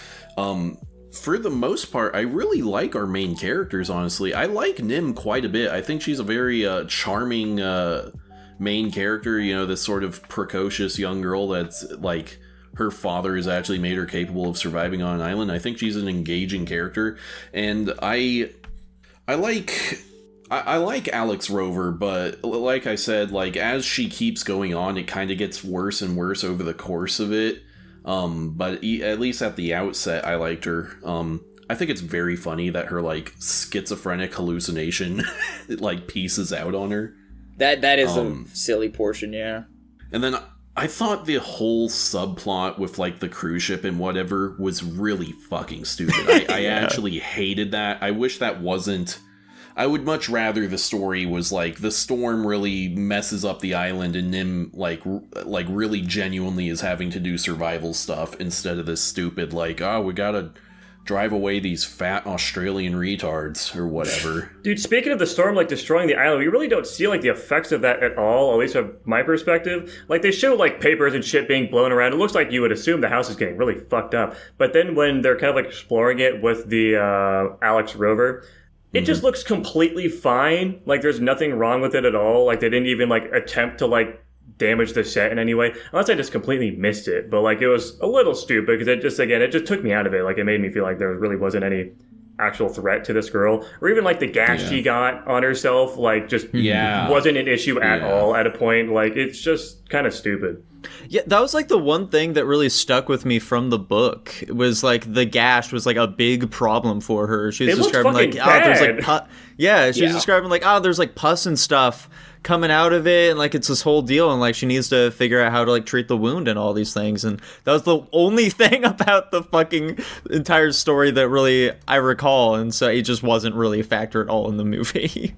Yeah, I thought it was funny when she was like leveraging rocks down the mountain, like those big boulders, like as if she had the strength to do that, or like when she was like making that big bonfire. Yeah, it's very convenient that there was just a lot of child-sized pushable boulders on the edges of the cliff that she could knock them down. And like the fucking massive like city-sized bonfire she'd have to cook up to make a realistic-looking volcano eruption at all. And it actually looked like one. Like what the fuck?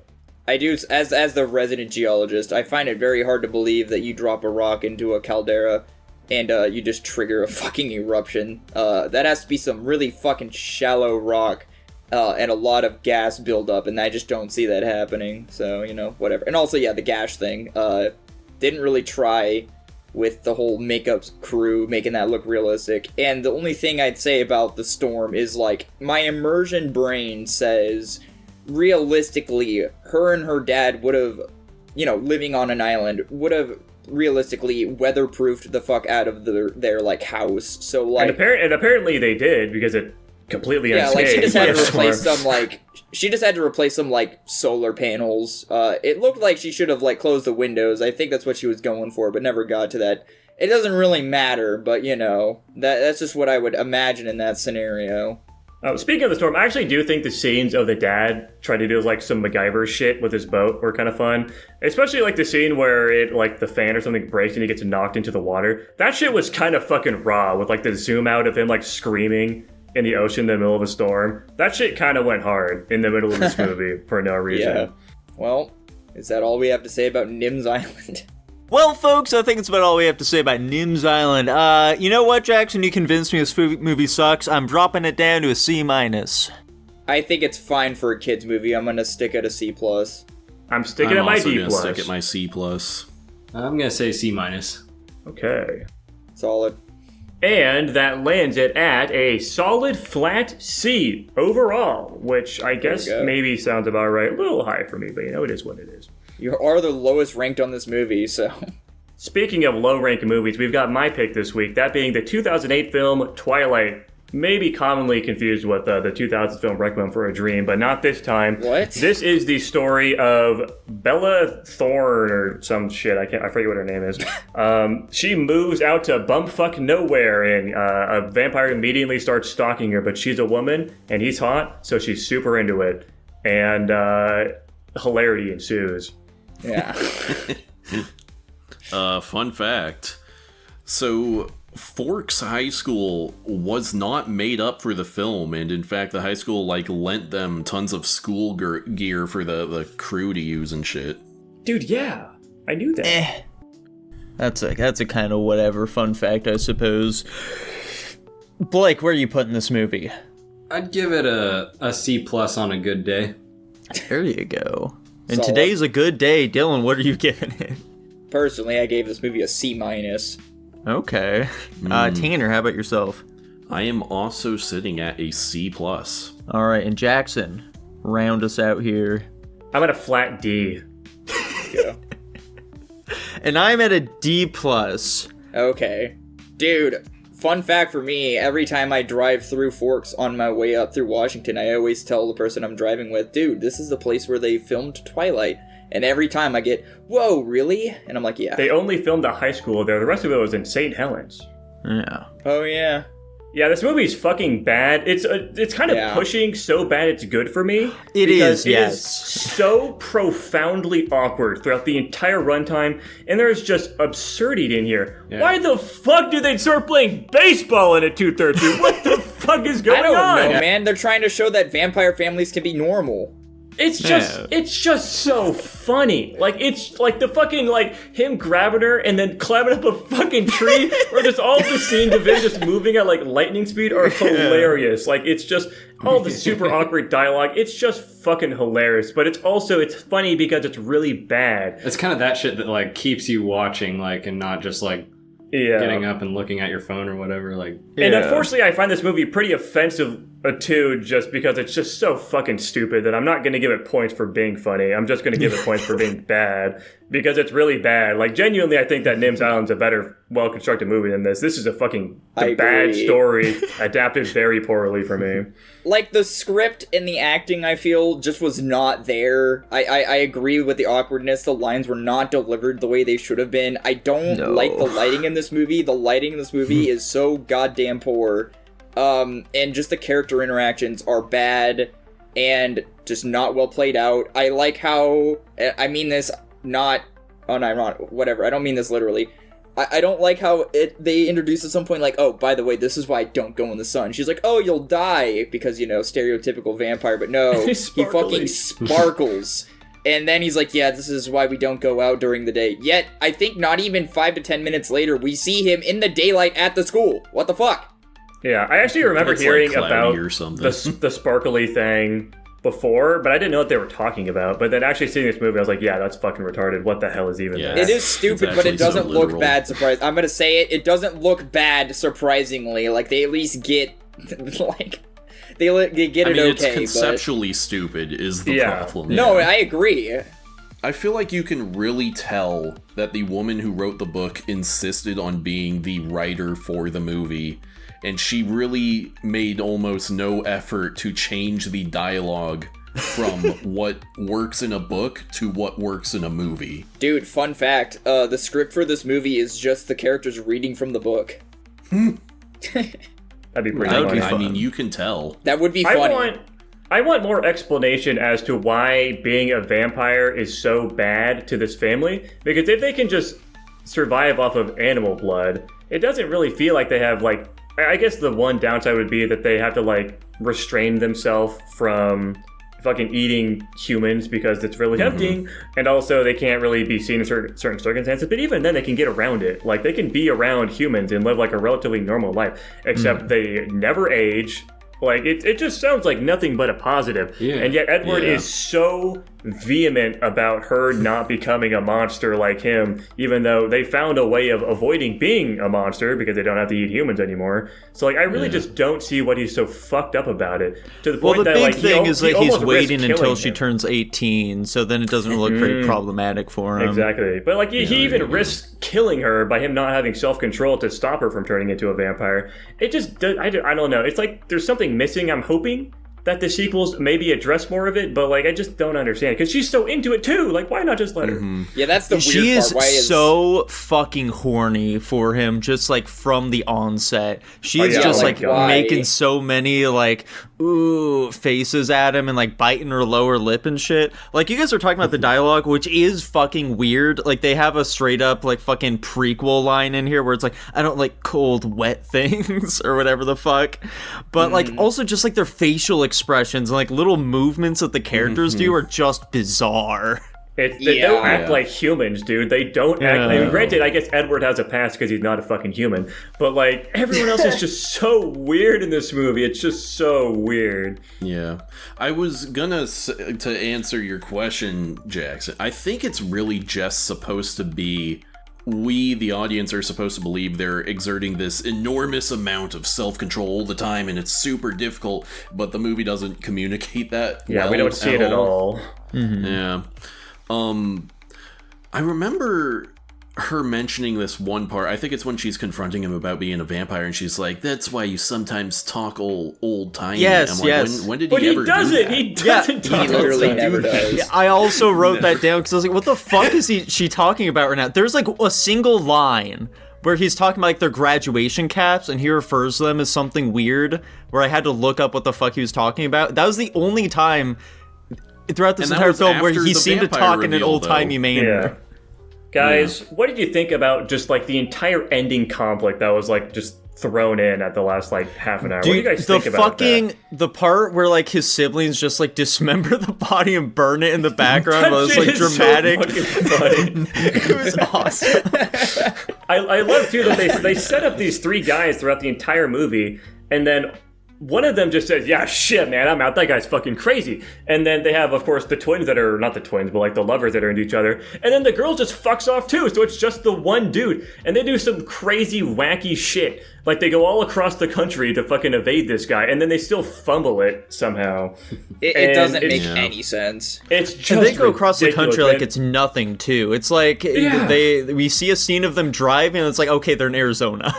Yeah, honestly, Yeah. I feel like the most compelling part about the movie for me was just the fact that, like, one, I think it's crazy that Edward puts the whole vampire family in the situation in the first place, because we immediately see the consequences of actions doing that by, you know, potentially fucking over some other, like, random family because of it and putting them at risk. And I thought it was compelling to see that they could actually use, you know, the mom or her dad as bait, and, you know, that could be interesting, but just like nothing happens at all because of it. Like even the mom, like nothing of consequence happens at all because of it, and it's just really disappointing. It was like literally the only thing I could have seen as like interesting in this final conflict at all, and it's just completely unavoided, and it's just kind of lame. Yeah. I will say, and maybe I sound crazy given the conversation we just had, I think, for me personally, my enjoyment of the film massively improves in the second half after we, like, finally reveal he actually is a vampire. Yeah, I mean, my only like problems, not only, hold on, I misspoke there. My problems with this movie, in addition to what we've talked about, is when Jackson was talking about the movement, it is very funny just seeing them basically, like, you don't see it, but you know he's attached to a fucking wire and they're just ziplining him around everywhere, which is very funny to see.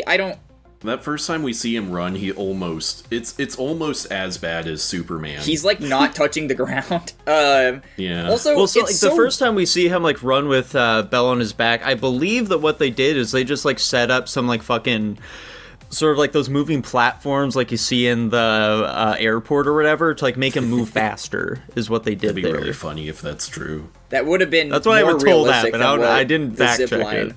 But yeah, I also just agree with the fact is like, why is she so chill? Like, she doesn't even have a freak out moment when she finds out he's a vampire. She's like super into it for literally zero reason. We kind of touched on it, but it's just like, you know, in any other sane movie, once somebody finds out somebody's a mythological creature or otherwise, there's at least a little bit of moment of freak out. But no, she's like, dude, I love that you're a vampire. I want to be a vampire too. Can I be with you? Can I, like, she's all about it. It's so Have you fucking considered that weird. Robert Pattinson is really hot?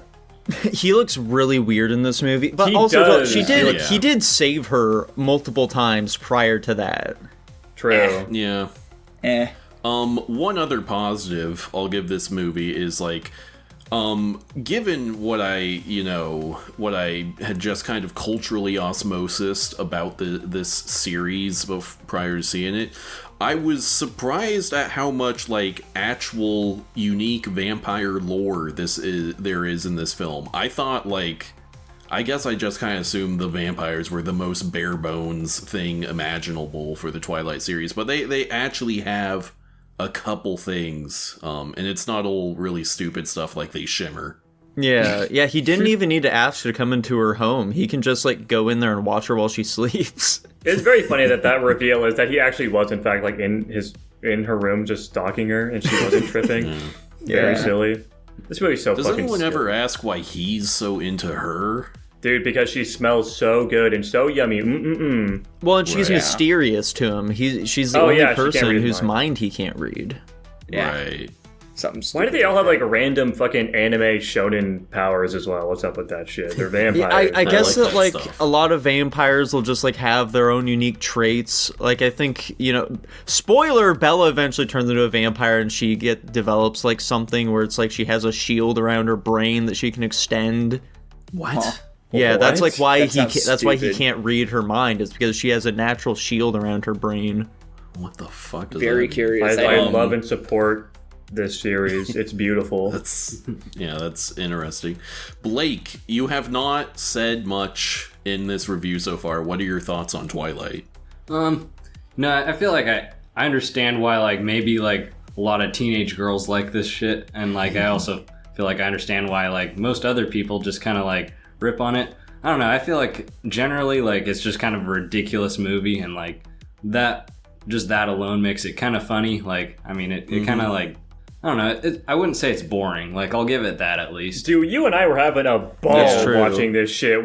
This was easily the most entertaining movie, I think, for the three of us, just sitting down there and riffing on it basically the entire time. It's just, you know, it's kind of fun to make fun of. Yeah, exactly. That's very funny. Yeah, I will say I watched it with my girlfriend. My girlfriend, for the record, is a insane Twilight fan. Just no. Don't show her this review. Yeah. And so she was really watching me watching it for most of the movie, and she was cracking up because I was, especially during the first half where the dialogue is like that, mouth agape, staring at the screen in pure awe of what they were doing up there. Dude, if you could guess what rank she would give this movie, do you think you'd be able to surmise that given the scenario? Now, she has said that she acknowledges that this one isn't very good, Oh, and okay. that the series supposedly gets much better, especially once they bring on actual movie script writers. I think she's I'd assume she probably still puts it around a B, although she might be down to a B minus. Okay. I like you having so much faith in her. It's a beautiful thing. I anticipate the movie where it's basically just Captain America Civil War. I think that one will be a really fun one for us to watch. I think that's the second one, maybe. I don't Well, think I will that's say, true. I have one good thing that I thought about this movie while I was watching it, okay? It was actually during the baseball scene, okay? Believe it or not. So, you know, like when they confront like the rival vampires or whatever, that was fucking funny. Just like them hissing at each other.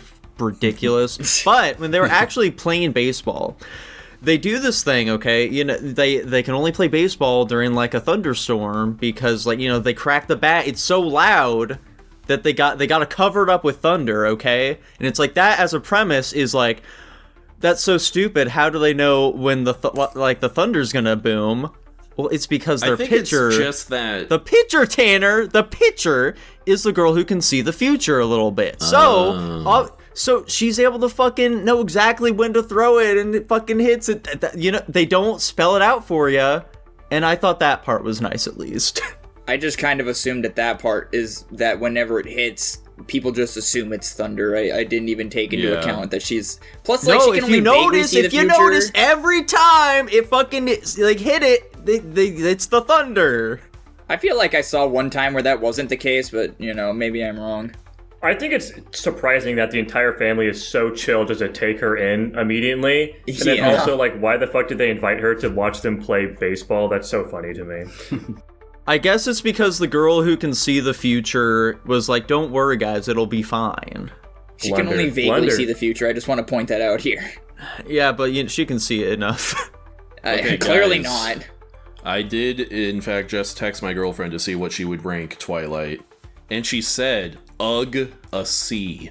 Base! Let's There's fucking faith. go. Holy shit. But then she said a high C, which I don't know if Let's she just say means a C C plus by plus. that or just maybe. Does who she knows? understand what our ranking system is? Yes. Okay. I mean, I hope she does.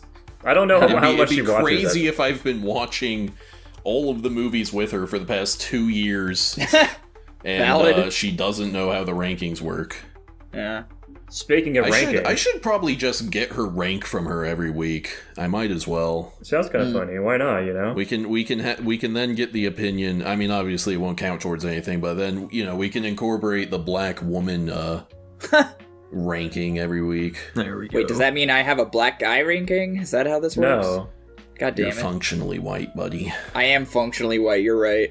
The half side really took over that portion of Okay, it. hold on, Jackson, that's a little too far. I need some reparations for that statement. Guys, I'm shaking at a flat D. This movie kind of blows, but it's funny. I'd watch it again, honestly. I'd watch it again. It's fucking would not. it's so stupid that I could see myself watching it again. I'm curious where the series goes, even 4D.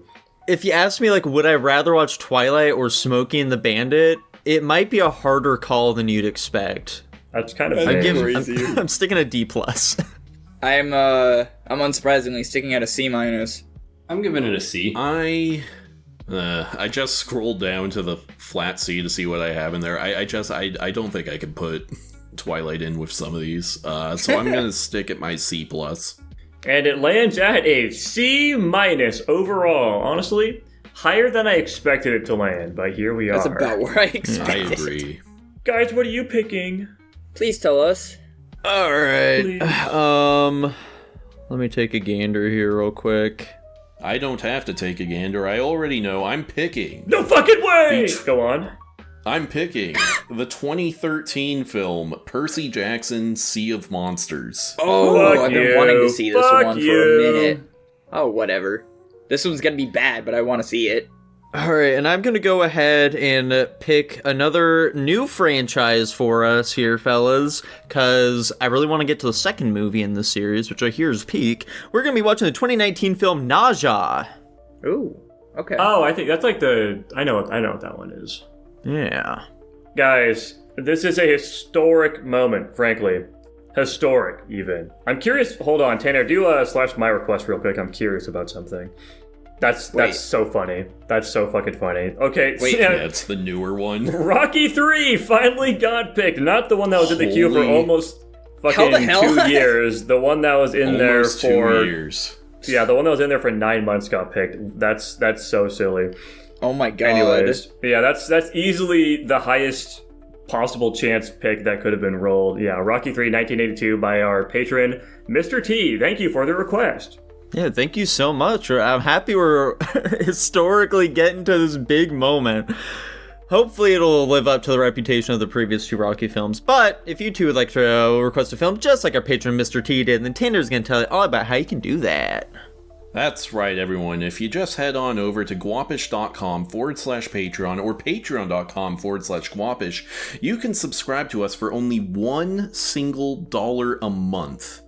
And with that, you will get early access to every episode, as well as exclusive access to our pre-Guap show, and we did, in fact, have a nice, girthy one today. And then you also get to get into our little Discord here, where you can pal around with us, you can suggest topics, you get slime coins, and finally... Oh, and also, obviously, you get to request movies that take 2 years to get picked. And finally... you get your name read out at the end of every single episode, just like I'm gonna do right now. Thank you very much to Grain-Pilled Slave Maxine Dream Cell in my Egyptian Baddie arc, slayed by Jay Blake, Netta Gant, I Love Lesbians, Top Ramen Man, I Want Sarah Connor to Step on My Balls, Tutbot, Lucas Ledette, Hunter, and Jacob Edwards. Thank you all very much. That's right, folks. Thank you very much for watching. If you enjoyed it, feel free to like, comment, subscribe, ringing that bell, and we'll be seeing you next time. Bye-bye! Later! Bye.